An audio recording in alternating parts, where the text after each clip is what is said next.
بسم اللہ الرحمن الرحیم۔ صحیح بخاری حدیث نمبر 2۔ ایک مرتبہ حضرت محمد صلی اللہ علیہ وسلم سے سوال کیا گیا کہ حضور آپ پر وحی کیسے نازل ہوتی ہے؟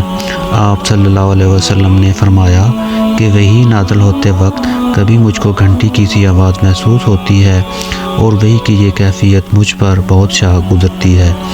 جب یہ کیفیت ختم ہو جاتی ہے تو میرے دل و دماغ پر اس فرشتے کے ذریعے نازل شدہ وحی محفوظ ہو جاتی ہے، اور کسی وقت ایسا ہوتا ہے کہ فرشتہ بشکل انسان میرے پاس آتا ہے اور مجھ سے کلام کرتا ہے، بس میں اس کا کہا ہوا یاد رکھ لیتا ہوں۔